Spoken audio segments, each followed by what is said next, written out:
Hello students, आज हम लोग स्टार्ट करेंगे आप लोगों का ग्राफिकल मेथड। तो अगर साइमल्टेनियस इक्वेशन में अपन को ग्राफिकली अगर सॉल्व करना है ग्राफिकल मेथड से, तो कैसे अपन सॉल्व करेंगे। ठीक है, तो चलिए क्वेश्चन देखते हैं और समझते हैं।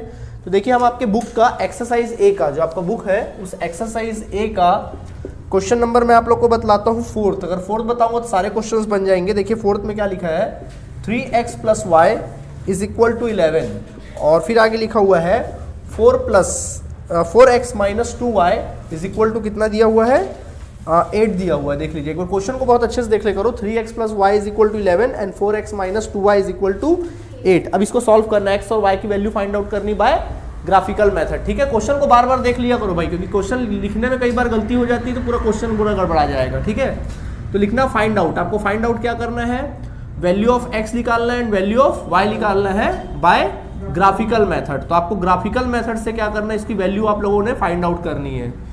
ठीक है, यहाँ तक बातें ठीक। तो चलिए हम लोगों को निकालना है।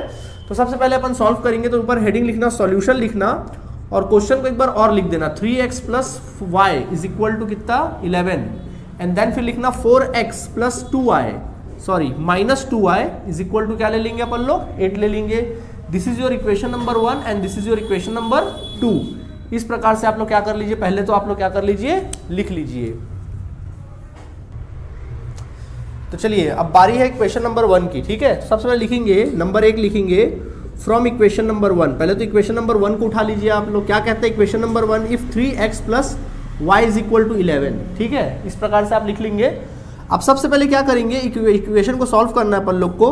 तो यहाँ पे एक बॉक्स बना लेना आप लोग, इस तरह से आप एक बॉक्स बना लीजिए और यहाँ पे लिख लीजिए x का वैल्यू और यहाँ पे लिख लीजिए y का वैल्यू। ठीक है, तो एक बार अपन x के वैल्यू को 0 मानते हैं। क्या मानते हैं, 0। तो मान लीजिए लेट x = 0। ठीक है, अब x की वैल्यू आ गई 0 फ्रॉम क्वेश्चन। जैसा क्वेश्चन ने बोला है वैसा अपन लोग काम करेंगे। अभी मेरे पास जगह इधर लिखता हूँ, तो चलिए इधर आगे अपन कंटिन्यू करते हैं। तो क्या है इक्वेशन को आप लोग लिखेंगे, क्या था इक्वेशन, इक्वेशन नंबर 1 क्या है, 3x + y = क्या 11। तो आपने फिलहाल x की वैल्यू क्या ली, यहाँ पे 0 ली, तो बेटा यहाँ पे लिखना 0। तो 3 × 0 ऐसा लिख देना प्लस y = क्या लिख देना 11। ठीक है, देन सॉल्व करोगे 3 × 0 कितना होगा 0 प्लस y = क्या 11, देन योर y = क्या हो जाएगा 11।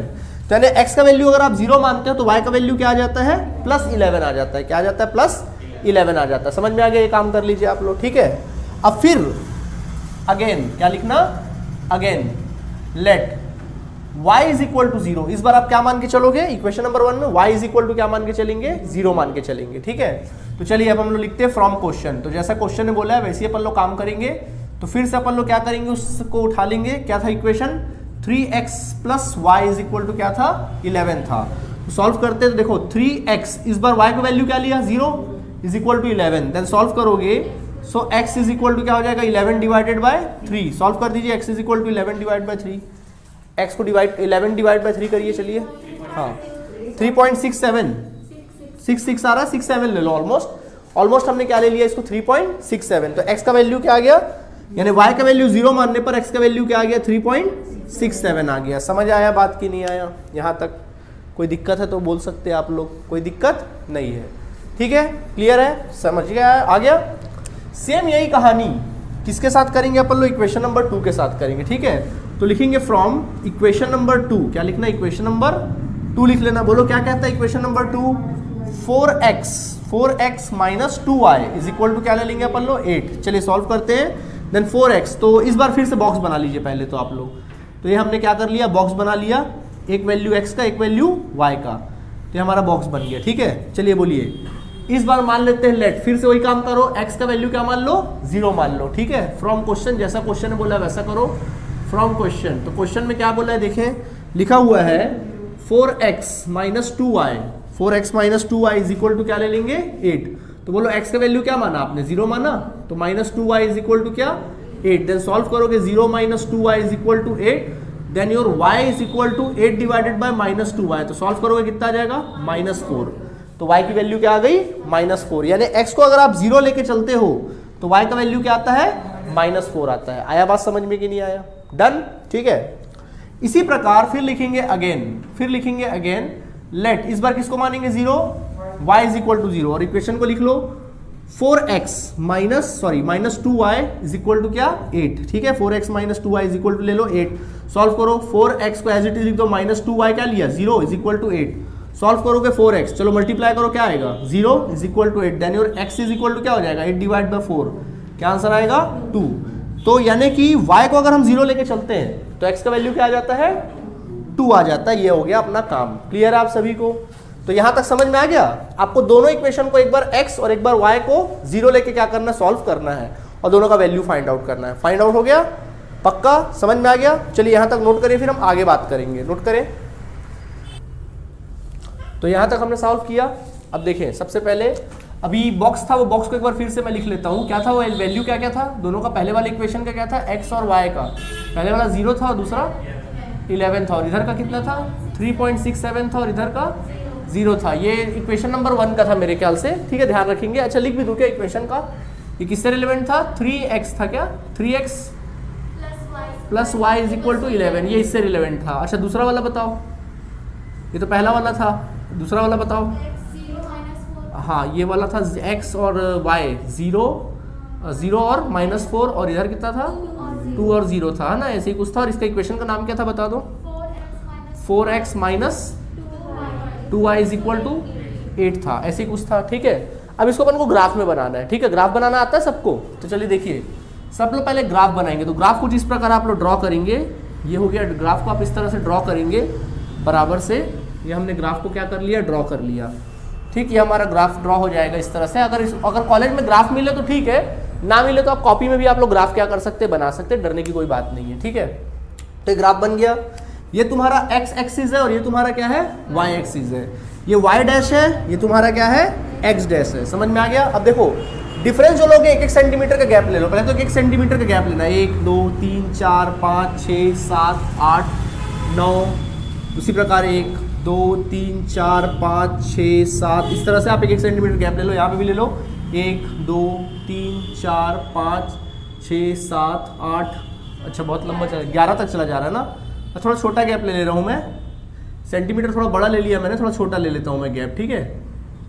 ऐसे मैं यहाँ से ले लेता हूँ 1 2 3 4 5 6 7 8 9 10 11, ठीक है। इसको भी थोड़ा छोटा ही कर लेता हूँ फिर मैं। तो ये हो गया, छोटा कर लेते इसको भी। 1 2 3 4 5 6 7 8 9 10 11 12। जब आप गैप लेंगे तो आपको ऑटोमेटिक समझ में आ जाएगा, ठीक है। जब से 1-1 सेंटीमीटर का लोगे, अब मैं तो अंदाजन ले रहा हूँ, ठीक है। तो ये हमने क्या कर लिया, कुछ सेंटीमीटर का गैप ले लिया, ठीक है। अब देखो सबसे पहले देखो, अब अपना x और y में देखना सबसे बड़ा वैल्यू क्या दिख रहा है तुम लोग को, 11। बड़ा वैल्यू क्या दिख रहा है 11, यानी मेजरमेंट अगर हम लोग 1 सेंटीमीटर इज इक्वल टू 1 ले तो बात बन सकती है, ठीक है। ग्राफ बनाना सबको आता है, 1 सेंटीमीटर इज इक्वल टू 1 ले लेते हैं, 11 है तो 11 आ सकता है, पूरा हो सकता है। अब यहाँ अगर 20 होता, सपोज यहाँ 22 होता है या 20 होता, तो भाई 22 का पूरा 1-1 सेंटीमीटर का 22 लेंगे तो कॉपीज भर जाएगा। फिर वहाँ पे मेजरमेंट अपन 2-2 सेंटीमीटर का ले लेते, ठीक है। वो सिचुएशन के अकॉर्डिंग है, जैसा आपका सिचुएशन रहेगा उसके अकॉर्डिंग है, ठीक है। ऐसा बड़ा डिजिट नहीं मिलेगा आपको। तो हमने यहाँ मान लेते हैं मेजरमेंट जो हमको लेना है, हमने मेजरमेंट ले लिया। मान लीजिए यहाँ पे मेजरमेंट ले लेते हैं on x axis and y axis, दोनों पे ले लेते हैं। x एक्सिस और y एक्सिस पे हमने माना 1 सेंटीमीटर इज इक्वल टू क्या ले लिए, 1 ले लिए। तो देखो ये तुम्हारा 1 2 3 4 5 6 7 8 9 10 11, वैसे यहाँ पर है तुम्हारा 1 2 3 4 5 6 7 8 9 10। देखो ये जो फील्ड होता है ना प्लस वाला फील्ड होता है, ठीक है। ये फील्ड प्लस वाला फील्ड है, ठीक है। और ये जो है माइनस वाला फील्ड है, तो यहाँ से माइनस चालू हो जाता है, -1 -2 -3 -4 5 -6 -7, ऐसा करके अपन माइनस हो जाता है। और इधर वाला भी इधर प्लस में था तो इधर क्या हो जाएगा, ये भी माइनस में हो जाता है, ठीक है। तो ये हो जाएगा माइनस में, तो ये हो जाएगा -1 -2 -3 -4 -5 -6 -7 -8 -9, और भी कंटिन्यू अगर आप लोग जाना चाहें तो जा सकते हैं, ठीक है। अब चलो अपन काम करते हैं। सबसे पहला इक्वेशन देखो क्या था, x का वैल्यू क्या था, देखो x का वैल्यू है 0, तो ये जो एक्सिस दिख रहा है क्या है 0, तो 0 में एक पॉइंट लगाओगे। और उसी लाइन में x का वैल्यू क्या है 3.67, देखो क्या है 3.67, तो 3.67 x का प्लस में है ना, x का वैल्यू 3.67 प्लस में है कि माइनस में, प्लस में है। तो प्लस वाले कॉलम में 3.67, तो 3 के थोड़ा आगे, 3 और 4 के थोड़ा बीच में तो 3.5 हो जाएगा। 6 7 बोलो तो ऑलमोस्ट हम यहाँ पे एक पॉइंट लगा सकते हैं, 3.67 अंदाजन हम यहाँ पे एक पॉइंट लगा लेते हैं, ठीक है। उसी प्रकार y देखो क्या लिखा, y का वैल्यू कितना दिया है 11, प्लस में कि माइनस में, तो y एक्सिस में प्लस वाले लाइन में क्या कर लोगे 11, ये 11 है ना, यहाँ पे लगा लोगे एक पॉइंट। समझ में आ गया कि नहीं आ गया? और इसको इस तरह से क्या कर दोगे आप लोग, मिला दोगे।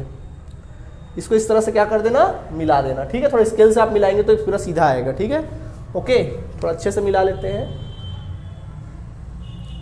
ये हमने मिला लिया इसको इस तरह से। ठीक है, तो ये हो गया इक्वेशन।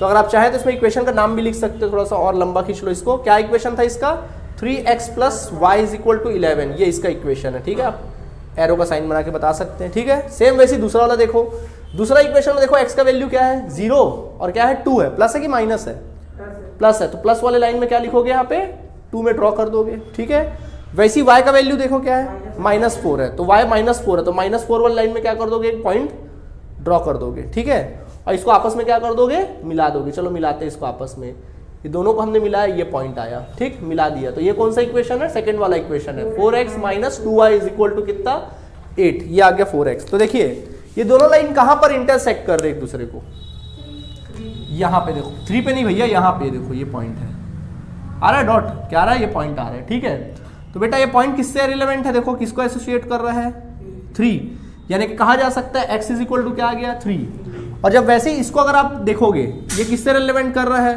तो आप देखोगे सर लगभग ये 2.5 जा रहा है, बट आंसर में अगर देखा जाए, अगर मैं नाप के नहीं बनाया हूं करके, आंसर इसका 2 होगा, y का वैल्यू क्या होगा 2, ये एग्जैक्ट यहाँ पे 2 से रिलेवेंट करेगा, क्योंकि थोड़ा मैंने नाप के नहीं बनाया करके हो रहा, 2 होगा, क्योंकि बुक में आंसर 2 दिया है। ठीक है, तो 2 होगा। देखो y का वैल्यू 2 दिया है क्या, 3 और 2, तो ये देखो आ गया x का वैल्यू 3 और y का वैल्यू क्या आ गया 2 आ गया। समझ में आ गया कि नहीं आ गया, जो रिलेवेंट है, जहां पे इंटरसेक्ट किया फिर उसकी स्केल से नाप लेना, जितना आएगा वही तुम्हारा क्या होगा, x और y का क्या होगा, वैल्यू होगा। x के लाइन में 3 है और ये y के लाइन में क्या है +2 है, आंसर प्लस में आया। आंसर माइनस में भी आ सकता है, तो कहीं भी हो सकता है। समझ में आ गया कि नहीं आ गया ग्राफिकल मेथड। तो इस प्रकार ग्राफिकल मेथड क्या हुआ, कंप्लीट। ओके, नोट करिए, फिर नेक्स्ट क्वेश्चन देखेंगे। तुम लोग अपने कॉपी में सेंटीमीटर बकायदा नाप के करो, 1-1 सेंटीमीटर का गैप लेके करना, देखना आ जाएगा तुम लोग का आंसर बिल्कुल आएगा, वो 2 से ही मैच करेगा वो। क्लियर है?